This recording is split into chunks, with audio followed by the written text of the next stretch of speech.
He didn't lose her overnight. He lost her payment by payment. That's how it started. Not with screaming, not with cheating, not with betrayal in the traditional sense. It started with a pen stroke. Nicholas signed the dotted line. And, with that, he co-signed Ruby's student loans. He told himself it was love. He told himself it was the right thing to do. And he believed her when she said, "We're in this together." But together turned out to be temporary. Debt. On the other hand, that was permanent. They lived in a small town in Vermont, quiet, the kind of place where people knew your name and your business. Nicholas worked as a mechanic. Honest hands, honest work. Ruby was studying to be a veterinarian. She had dreams, and he believed in them. He believed in her. She would come home late from classes, exhausted but radiant, talking about animal anatomy and internships and how the future would be better. And Nicholas, he cooked dinner, he paid rent, he fixed cars by day and built her dreams by night. When the bills started coming in, he didn't blink. Even when the numbers started, climbing like vines around their lives, he kept working, she kept studying. That's what love is, right? But slowly something changed. She stopped smiling when he walked through the door. She stopped calling him Nick. She got quieter, colder. And then one night, she said, it soft like a whisper that could kill, "I don't think I'm happy anymore." He stared at her, the woman he helped rise, the woman whose name was on the diploma and whose debt was in his name. He tried to fix it, tried to talk, to listen, to hold her. But she was already gone, emotionally. 2 weeks later, she was gone physically too. She moved out, moved cities, moved on. He stayed. And the debt? That stayed too. The bank didn't care about breakups. They only cared about monthly payments. And they came, relentlessly, every single month. Sometimes he'd open the mail and just stare. Not at the numbers, but at the name, Ruby Anders. It still showed up on the letters, next to his own. But she never called, never wrote, never sent even one check. Nicholas went from love-struck to heartbroken to debt-choked. Every raise he earned went to her past. Every dream he had, postponed. Friends told him to sue her. He didn't. He couldn't. Some part of him still remembered how it felt to believe in her. Years passed. Ruby remarried. He heard through someone who heard through someone else. She lived in Boston now. Nice place. Good job. Husband worked in finance. They probably had dogs. Nicholas? He still fixed cars, still paid the loans, still lived in that same Vermont apartment, the one with the leaky roof and the peeling paint. He never remarried, never even dated seriously again. Some scars don't heal, especially when they arrive every month in the mail. Do you know what it feels like to pay for someone else's dreams long after they've forgotten you existed? Nicholas does. He lives it. Every day. There's a silence in Vermont that not many people talk about. It's not peaceful. It's hollow. The kind that echoes when someone you love leaves and no one else notices. Nicholas heard that silence every night.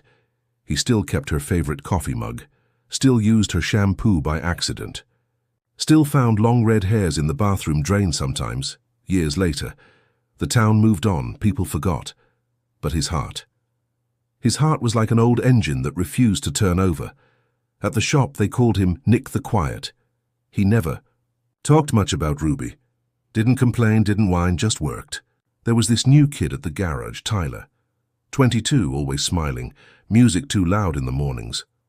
One day he asked, "Hey Nick, why don't you ever take a day off?" Nicholas just wiped his hands on a rag and smiled softly. "You? Take days off when you can afford them." Tyler laughed like it was a joke. It wasn't. Each month the loan took over $900 from his check. He made $42,000 a year. Do the math. There was no vacation, no new car, no savings. He kept a calendar on his fridge, marking each payment with a red X. That calendar looked like blood by December. He'd drive past Ruby's old college sometimes, Burlington. Couldn't help it.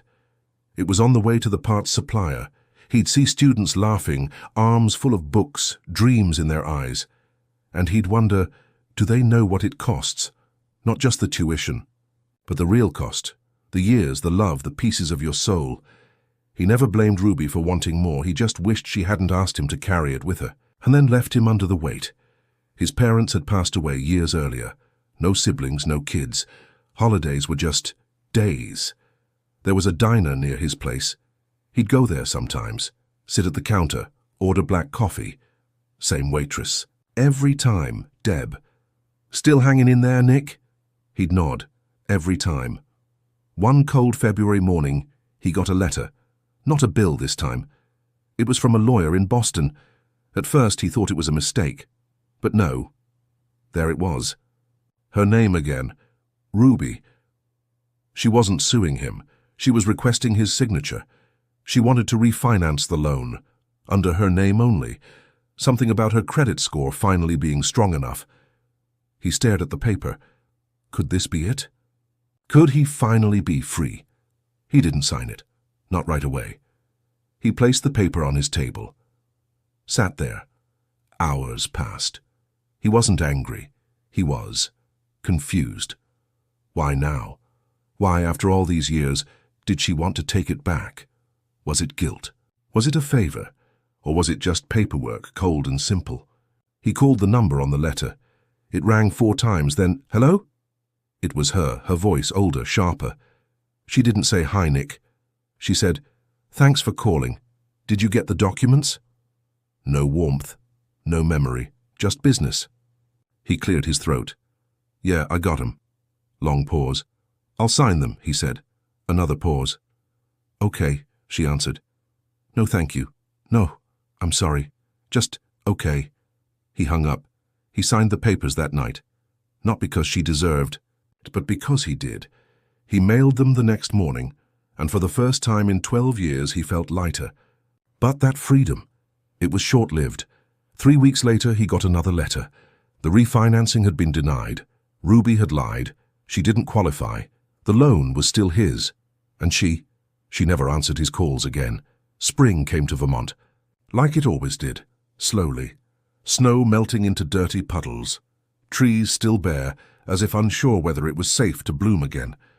Kind of like Nicholas. After the refinancing collapsed, he tried to shake it off, tried to bury it like the others. But this one stuck deeper, because for a moment he'd believed maybe, just maybe, he could walk away from it all. Not just the debt, but her. The truth hit harder than the money ever did. She didn't try again, didn't call, didn't apologize. She just disappeared. Again. And Nicholas? He kept showing up. To the garage, to the diner, to a life he hadn't chosen, but couldn't walk away from either. Deb, the diner waitress, started asking more questions. "You always look like you're waiting for a bus that never comes, Nick." He smiled at her just a little. "I think the bus left years ago." She leaned on the counter.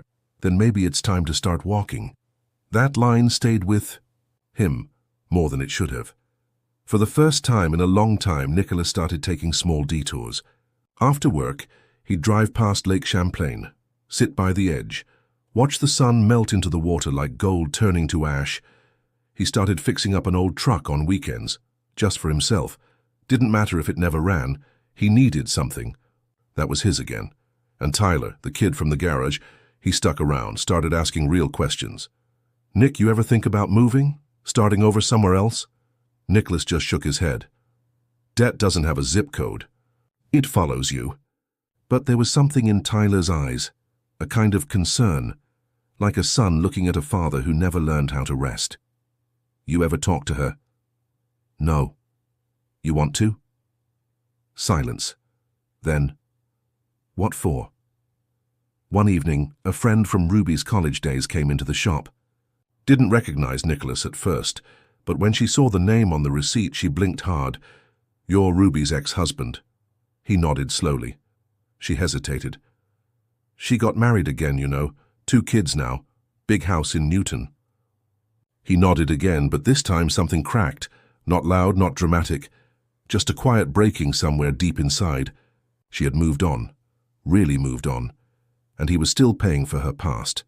Years rolled by, like slow thunder. The debt didn't go away. Not even when he turned 50. Not even when his back started aching from too many years under the hood of rusted cars. He paid off one of the loans. The smaller one, the bigger one, still there. A shadow that stretched across every birthday, every Christmas, every lonely Sunday morning. He stopped fixing the truck. It just sat there now, like a half-finished version of who he used to be. One day he got a phone call from the collections agency. They told him Ruby had filed for bankruptcy. Her share of the loans? Wiped. His share still owed. He hung up and sat in the dark for a long time. No TV, no radio, just silence. And something in that silence said it clearly. You were never part of her future, just a tool for her past. That night, he took down the calendar. No more red X's, no more counting months. There was nothing left to mark. He sold the truck frame for scrap, stopped going to the diner. Even Deb noticed. Came by the shop one day with a thermos of coffee and a paper bag of biscuits. You okay? He nodded even though he wasn't. She didn't push, just sat on a crate beside him and poured the coffee. I know you loved her, she said. He looked away. Maybe you still do. He said nothing. Deb stood, handed him the bag. Then love her, but stop paying for her. He wanted to believe it was that simple, but he knew some debts go deeper than dollars. Time doesn't scream when it passes. It just whispers. That's how Nicholas felt it, year by year, fading like old denim. Not with sudden tragedy, but with the quiet erosion of who he used to be. He turned 56. The bank still knew his name. So did the collections office. But Ruby, she hadn't spoken to him in over a decade. She had fully disappeared into her second life. Big house, 2 kids, husband in finance. Nicholas had heard it all through someone else. She never called, never said thank you, never said sorry. At some point, even the pain stopped feeling sharp. It became something else, like an old scar, ugly but numb. He stayed in Vermont. The same small apartment, same leaky faucet, same familiar silence when he got home. He didn't keep photos of her, but memories still crept in. When he saw someone at the gas station with red hair, or smelled that peach shampoo she used, to love. He never remarried, never had children, never built a new life because he was still paying for the last one. One winter night, there was a knock at his door. It wasn't Ruby. Of course not. It was Tyler, now a grown man, married, new baby on the way. He brought his little girl with him, sleeping in a bundle of blankets. I wanted to see how you were doing. Nicholas smiled just a little, a crack in the stone. They talked. About engines, about life, about debt and silence and how some things never leave you. Tyler offered to help him, offered to set up a GoFundMe, maybe reach out to a lawyer, see if there was a way to negotiate what was left of the loan. But Nicholas shook his head. It's all right, he said. I'm not angry anymore, just tired. When Tyler left, Nicholas stood in the doorway for a long time, watching the snow fall, soft, quiet, relentless, just like the years. In his final stretch of life, Nicholas worked part-time at the garage, mostly oil changes and small repairs. The debt? Still there. Smaller now, chipped away by time and sacrifice, but never gone. Some days he'd walk to the lake, sit in the cold wind, close his eyes and wonder, not why she left, but why she never looked back. He didn't hate her. He just wished she'd said goodbye. Years later, after Nicholas passed away, the apartment was cleaned out by a distant cousin. They hadn't spoken in over 20 years. She remembered him as the quiet one from family reunions, the one who always asked how others were doing, but never said much about himself. There wasn't much left behind. A few shirts, some tools, old letters still in their envelopes, and a drawer full of loan statements, each one folded neatly, stacked like quiet evidence of devotion. No will, no family photos, no final words. But in the back of a worn-out kitchen drawer, the cousin found something strange, a receipt from the first student loan payment, dated almost 30 years earlier. On the back, written in faded blue pen, there were only 3 words. It was love. She didn't understand. But maybe that's the point. Most people wouldn't.